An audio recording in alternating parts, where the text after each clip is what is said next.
Welcome to YouTube channel आईएसपीसीएस विद्यालय। Hope आप सभी लोग अच्छे होंगे, स्वस्थ होंगे, मस्त होंगे और बहुत अच्छे से अपने स्टडीज पर फोकस कर रहे हैं। आपका बहुत बहुत स्वागत है कौन सी क्लास में? Very easy and very simple class में, जहां पे आपको मिलते हैं हलवा सवाल और एकदम मोस्ट टाइप ऑफ रिवीजन। चलिए तो आज क्लास स्टार्ट करते हैं हम। इंडियन पॉलिटी 22nd चैप्टर संसद चल रहा है, जिसमें कि हमारा टॉपिक चल रहा था, जो आज का टॉपिक होने वाला है वो विश्वास प्रस्ताव होगा, क्योंकि हम वहां तक पढ़ चुके हैं, विश्वास प्रस्ताव तक पढ़ लिया हमने। और आज हमें जो पढ़ना है वो है विश्वास प्रस्ताव, धन्यवाद प्रस्ताव, निंदा प्रस्ताव, ये सारी चीजें आज पढ़ेंगे। तो स्टार्टिंग करते हैं हम लोग विश्वास प्रस्ताव से।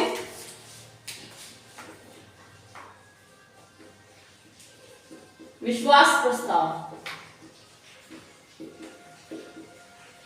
देखिए, अगर एग्जाम क्रैक करना है तो जाहिर सी बात है मेहनत तो करनी ही पड़ेगी। अगर हम ऐसा चाह रहे हैं कि हम आईएएस बन जाए और मेहनत ना करें, तो एक ऐसी बात हो जाएगी दिसंबर है और सर्द ना हो। पॉसिबल है कि दिसंबर हो और सर्दी ना हो। ठीक वैसी तरह ये पॉसिबल नहीं है कि हम आईएएस बन जाए और हम मेहनत ना करें। नॉट पॉसिबल है। Everybody is doing very well in their field. However, they are doing their own problem or their own stand. But हमें क्या करना है, हमें कैसे करना है? It is only our stand, right? तो हमें अपने अकॉर्डिंग करना है। जो जैसा कर रहा है वो अपने हिसाब से कर रहा है, जिसको जिस फील्ड में जाना है, जिसको जहाँ करना है, जिस हिसाब से करना है उसके हिसाब से हमें। If you want to be a IAS officer then you have to work harder and smarter both. ठीक है, तो हम पढ़ाई करते हैं, हमारे पास कोई ऑप्शन नहीं पढ़ने का ना। ऑब्वियसली तो हम ऐसा नहीं सोच सकते हैं कि हम हार्ड वर्क नहीं करेंगे, स्मार्ट वर्क नहीं करेंगे। Smart work is also required but hard work is more important, right? तो डेफिनेटली ये बात है कि आईएएस अगर बनना चाहते हो तो ऑब्वियसली मेहनत करने की बात है, क्योंकि अगर दिसंबर आया तो सब तो आएगी। ठीक है, चलिए द टॉपिक इज विश्वास प्रस्ताव है ना। विश्वास प्रस्ताव आपकी संसद में लाया गया एक प्रस्ताव है, वो किस सिचुएशंस में लाया जाता है? जैसे आपने सुना हो कि कभी क्या है, जो सरकार है वो अल्पमत वाली सरकार है, बहुमत नहीं है उस सरकार के पास, या फिर सरकार गठबंधन वाली सरकार चल रही है ना। तो ऐसी सिचुएशन में जब सरकार के खत्म होने के या सरकार के क्षीण होने के या सरकार कामयाब नहीं हो पा रही है, ऐसे हालातों में क्या होता है कि सरकार जो है, जो बनना चाहिए, जब मीनवाइल वो गठबंधन करके बनी है या अल्पमत से जैसी भी हो सरकार, तो उस सिचुएशन में क्या होता है कि उनको विश्वास प्रस्ताव पारित करना होता है। ठीक है, विश्वास प्रस्ताव यानी कि विश्वास मत हासिल करना होता है बेसिकली, और वो प्रस्ताव लाया जाता है संसद में। ठीक है, उनसे वो दिखा देते हैं, फिर विश्वास मत अगर उनको हासिल हो जाता है तो उनकी सरकार बनी रहती है, और अगर नहीं हो पाता है तो उस सिचुएशन में क्या होता है, सरकार हिल जाती है। ठीक है, okay. So the next topic है निंदा प्रस्ताव। चलिए मैं वैसे डिफरेंस कर लेते हैं, हम क्या कहते हैं निंदा प्रस्ताव में और विश्वास प्रस्ताव में डिफरेंस कर लेते हैं। इधर एक निंदा प्रस्ताव लिख लेंगे, हेडिंग डालिए निंदा प्रस्ताव, और इधर लिख डालिए हेडिंग विश्वास प्रस्ताव। दोनों में डिफरेंस समझ लेंगे तो अपने आप समझ आ जाएगा निंदा प्रस्ताव क्या है और विश्वास प्रस्ताव है ना। दोनों के डिफरेंस भी समझ आ जाएगा और दोनों की मीनिंग भी समझ आ जाएगी। ठीक है, चलिए हेडिंग डालिए फिर विश्वास प्रस्ताव और निंदा प्रस्ताव। चलिए डालिए हेडिंग निंदा प्रस्ताव की और विश्वास प्रस्ताव की। ठीक है,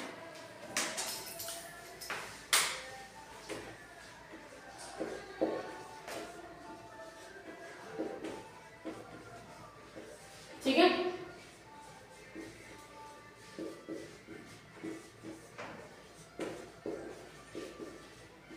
देखिए आपको पता है कि जो निंदा है ना, निंदा प्रस्ताव है ना, निंदा प्रस्ताव जब लाया जाएगा लोकसभा में तो क्या होगा कि इसमें ऐसा एक ना पर्टिकुलर रीजन नहीं है कि इसमें निंदा प्रस्ताव स्वीकार किया जाए या निंदा प्रस्ताव स्वीकार ना किया जाए, है ना। तो इसमें क्या होता है कि इसमें जो है कारण बताना अनिवार्य होता है, क्योंकि आप निंदा प्रस्ताव किस लिए लाया गया है ना, स्वीकार करना ना करना बात की बात है। निंदा प्रस्ताव लाया किस लिए गया है, तो इसमें कारण बताना अनिवार्य है। ठीक है, चलिए पहला पॉइंट क्या है, कारण बताना अनिवार्य है।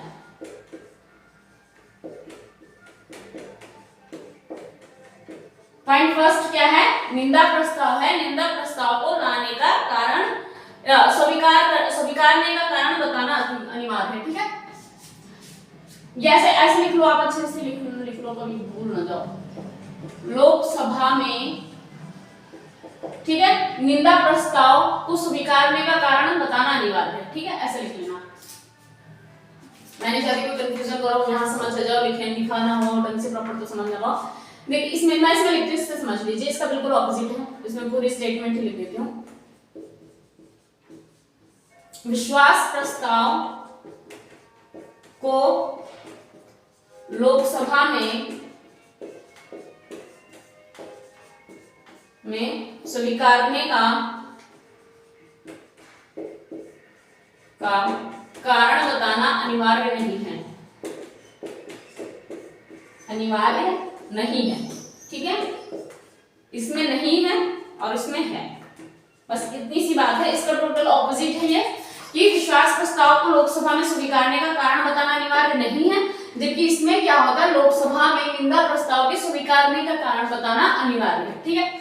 ये क्या होता है आपका, जो ये किसी एक व्यक्ति है ना, किसी एक व्यक्ति, एक मंत्री है ना, मंत्री समूह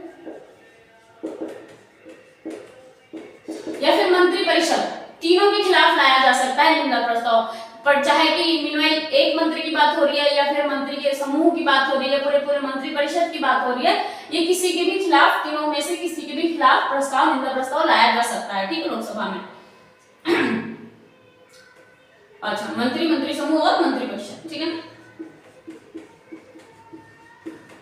मंत्री परिषद के खिलाफ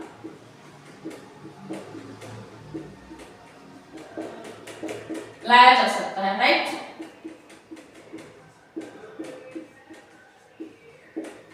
ठीक है, इसमें क्या सिचुएशन है, जो विश्वास प्रस्ताव है इसमें क्या होता है, ये प्रस्ताव सिर्फ मंत्री परिषद के खिलाफ लाया जा सकता है, राइट।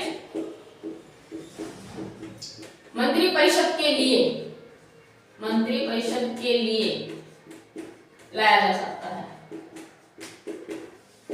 जहां कोई दिक्कत आ रही होगी, क्वेश्चन में कोई समझ नहीं आ रहा होगा, प्लीज कमेंट में I will answer, I will explain again and again, ठीक है। तो इसमें क्या है कि किसी, चाहे वो एक पर्टिकुलर मंत्री हो या मंत्रियों के समूह हो या पूरे मंत्री परिषद के विरुद्ध लाया जाएगा, है ना। और इसमें क्या है, ये सिर्फ मंत्री परिषद के लिए, उनके विरुद्ध ही लाया जा सकता है, ठीक है। मैं सिर्फ मंत्री परिषद, सिर्फ लिखने की जरूरत है मुझे, लिख देती हूँ भाई, सिर्फ मंत्री परिषद के लिए लाया जा सकता है, राइट।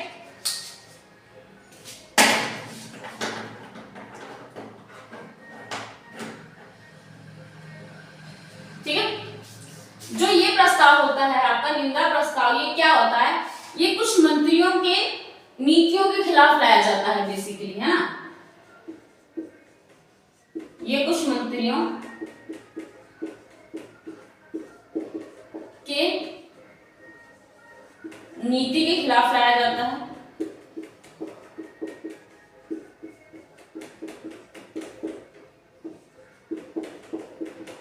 जबकि इसमें क्या प्रोसीजर होता है, विश्वास के लिए लाया जाता है ना, विश्वास मत की बात हो रही है, तो ये क्या होता है, मंत्री परिषद में लोकसभा के विश्वास के निर्धारण के लिए लाया जाता है, ठीक है। लोकसभा में मंत्री परिषद के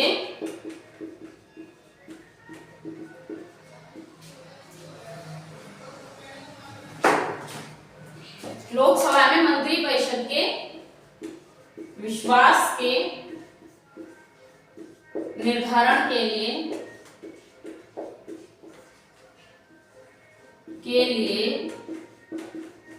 लाया जाता है।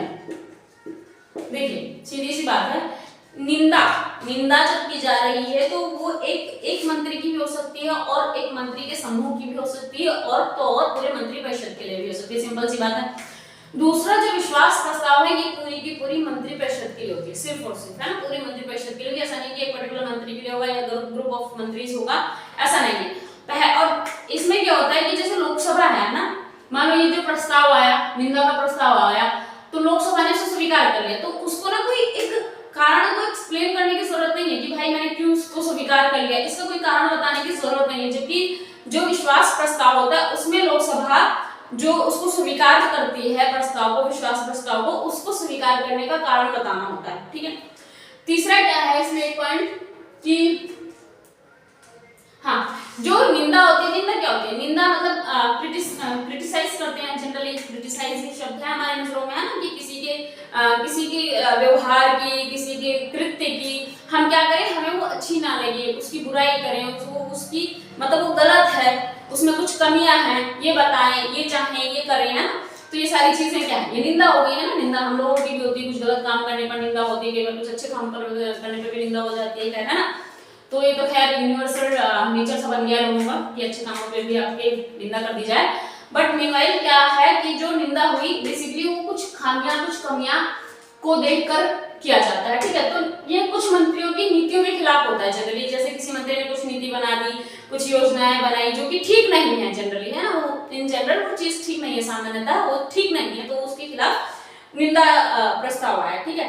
बट जो आपको विश्वास प्रस्ताव है वो लोकसभा में मंत्रिपरिषद के विश्वास, है ना, जो विश्वास आपको पता है कि वहां पे विश्वास मत होता है, एक अविश्वास प्रस्ताव भी होता है, एक विश्वास, तो क्या उसकी निर्धारण के लिए होता है कि क्या ये बंदा विश्वास मत हासिल कर पा रहा है, नहीं कर पा रहा है, कर पाएगा या नहीं कर पाएगा, चल रहा है इसका विश्वास मत के हिसाब से कामकाज, ये नहीं चल रहा है, तो उन सारी चीजों को लेकर क्या होता है, ये विश्वास के निर्धारण के लिए होता है, जबकि ये क्या होता है, कुछ नीतियों के खिलाफ होता है, ठीक है। और क्या है, एक पॉइंट और कुछ लिख सकते हैं हम, क्या है,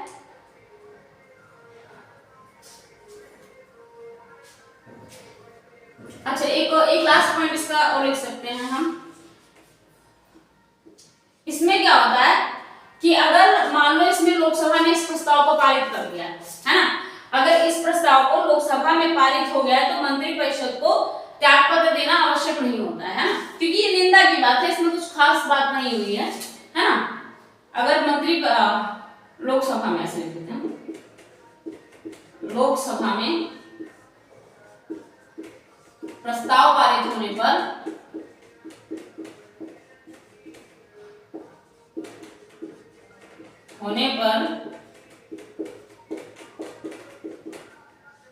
मंत्रिपरिषद का त्याग, है ना, मतलब ऐसा नहीं है कि ये प्रस्ताव अगर लोकसभा में पारित हो गया है तो अब क्या होगा, मंत्रिपरिषद को त्यागपत्र देना ही देना होगा, ऐसा नहीं है, ठीक है।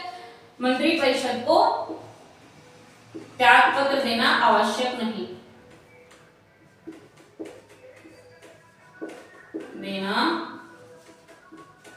आवश्यक नहीं, ठीक है। जबकि आपके जो विश्वास प्रस्ताव होता है इसमें क्या होता है कि अगर प्रस्ताव पारित हो गया, भाई सीधी सी बात है, तो आपका पूरी मंत्रिपरिषद को त्यागपत्र देना पड़ेगा, ठीक है। बिल्कुल ऑपोजिट है, लोकसभा में प्रस्ताव पारित होने पर निंदा प्रस्ताव में मंत्रिपरिषद को त्यागपत्र देना आवश्यक नहीं, जबकि क्या है, विश्वास प्रस्ताव में सेम टू सेम लोकसभा में प्रस्ताव पारित होने पर मंत्रिपरिषद को त्यागपत्र देना आवश्यक है, ठीक है। इसमें क्या है, आवश्यक नहीं, है ना, इसमें क्या लाइन बन जाएगी, आवश्यक है, इतना सा डिफरेंस है यार, है ना। इसको मैं अलग कलर से कर देती हूँ, है ना, आवश्यक नहीं और आवश्यक है, बस सेम, बाकी स्टेटमेंट पूरी की पूरी सेम है, चाहो तो इसका स्क्रीनशॉट लो, चाहो तो लिख लो, है ना। चलिए, निंदा प्रस्ताव समझ आ गया, आप धन्यवाद प्रस्ताव करते हैं, है ना।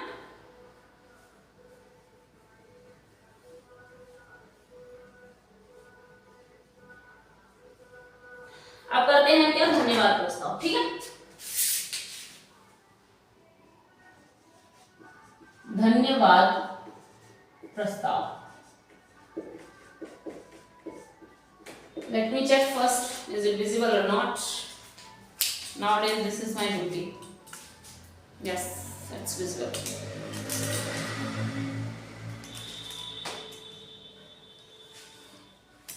Red color is still not visible, what is the issue? Okay, धन्यवाद प्रस्ताव क्या समझ आ रहा है या कुछ आता है तो कमेंट करिए, बताइए, पहले कुछ सुना है कुछ, है ना, तो बताइए थोड़ा सा कुछ, अगर कुछ है जानकारी।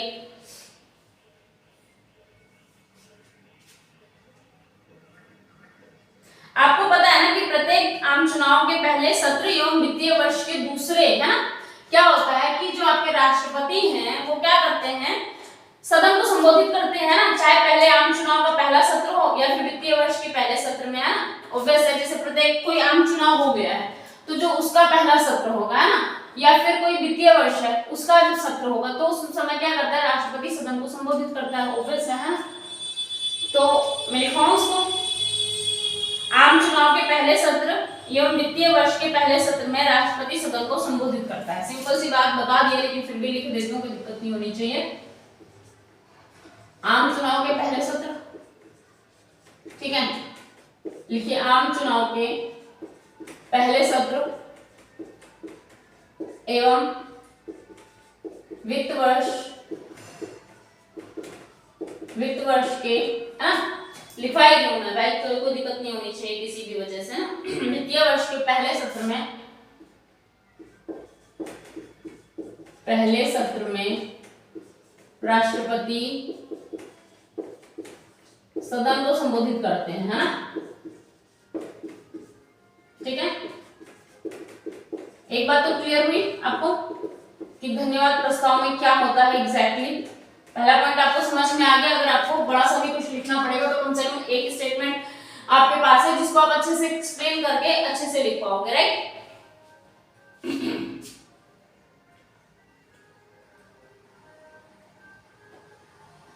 अब आप जानते हैं जैसे कि ये सब क्यों हो रहा होगा, ये जो संबोधन है उसमें क्या कर रहे होंगे, संबोधन क्या होता है एक तरह से, है ना, उनसे वार्तालाप ही करते हैं सदन से, है ना, संबोधित करते हैं, मतलब उनके सामने कुछ बातें करते हैं। ऑब्वियसली से कई बार क्या सुना होता है आपने, प्रधानमंत्री जी जनता को संबोधित करते हैं, है ना, सुना है। क्या होता है, उनसे वार्तालाप करना होता है जिसमें ज्यादातर क्या है, सामने वाला ही बोल रहा होता है, स्पीकर ही बोल रहा होता है, ठीक है।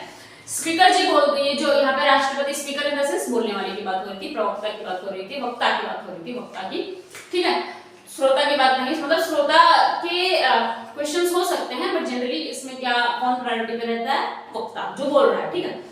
तो वो बोलते हैं, संबोधित करते हैं, वो बताते हैं, वो जनरली क्या बताते हैं कि जो भी अब होने वाला है इस पूरे सत्र में, वो बता देते हैं कि जो हम करना चाहते हैं, जो भी योजनाएं बनाना चाहते हैं, जो कार्य काज है, जो प्रक्रिया है, क्या क्या होगा, कुछ नियम है, कुछ करना है कि इतने पे इतने बजट के लिए ये चीज करनी चाहिए, जो भी योजनाएं है ना उनकी, वो सारी इसी संबोधन में वो बताते हैं। एक खाका सा तैयार करते हैं कि अब हमें क्या काम करना है, कैसे करना है, कितने समय में क्या करना है, ये सारी चीजें ऑब्वियसली है जो जिसके चलने से देश चल रहा है, वो सारी चीजें, वो सारे प्रोसीजर्स यहाँ पे बताते हैं वो सदन को, ठीक है, कि हाँ खाका सा, ये एक तरह से हल्का सा खाका वो तैयार हो जाता है कि अब हमें ऐसा काम करना है। और अच्छा, आपको पता है कि ये लिया एक्चुअली में कहां से लिया गया है, चलिए पहले इसका एक दूसरा पॉइंट भी लिखा लेते हैं। योजनाओं एवं कार्यक्रमों का खाका तैयार करते हैं,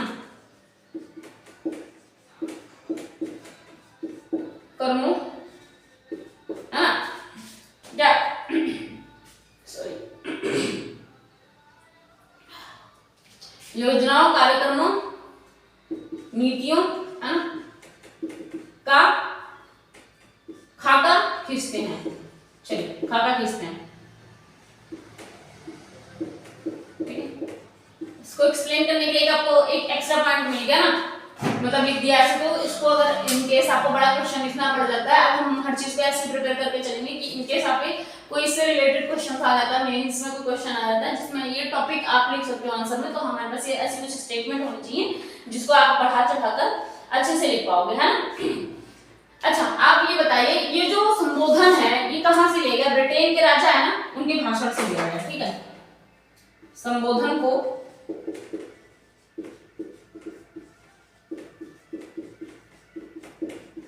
ब्रिटेन के राजा के भाषण से लिया गया है, ठीक है।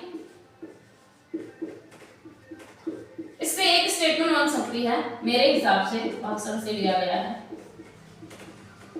देखिए हमको पढ़ना ही ऐसा ही सोचिए कि भाई यहां से यूपीएससी क्वेश्चन कर सकता है ना। फॉर एग्जाम्पल अगर वो क्वेश्चन कर ले कि जो राष्ट्रपति का संबोधन है वो कहां से लिया गया है, और ऑप्शंस कुछ दे दे, जिसमें से एक ऑप्शन आपका जो करेक्ट वाला है वो वैसे वो होगा यहाँ पे कि ब्रिटेन के राजा के भाषण से, ठीक है। कुछ भी और भी कोई ऑप्शंस दे सकते हैं, क्योंकि हमारे संविधान में तो बहुत सारी जगहों से अडॉप्ट किया गया है सब कुछ, तो कई ऐसा ऑप्शन दे देगा जिसमें आपका थोड़ा सा डमाडोल हो जाए कि यहाँ से भी हो सकता है भाई, ये तो यहाँ से भी चीजें गई हैं, ली तो यहाँ से भी गई, ली तो अमेरिका से भी गई हैं, ली तो आयरलैंड से भी गई हैं, ली तो जर्मनी से भी गई हैं। अब ये कहाँ से लिया गया है, तो मेरे हिसाब से आपको ये क्वेश्चन भी आना चाहिए कि भाई ये लिया गया है आपके ब्रिटेन के राजा के भाषण से, ठीक है। संबोधन, राष्ट्रपति जी का जो संबोधन है सदन के लिए, ये कहाँ से लिया गया है? तो ये आपको वेरी क्लियर हो गया होगा आई थिंक कि कहाँ से लिया गया, ब्रिटेन के राजा के भाषण से लिया गया। ठीक है, 2 नंबर पक्के।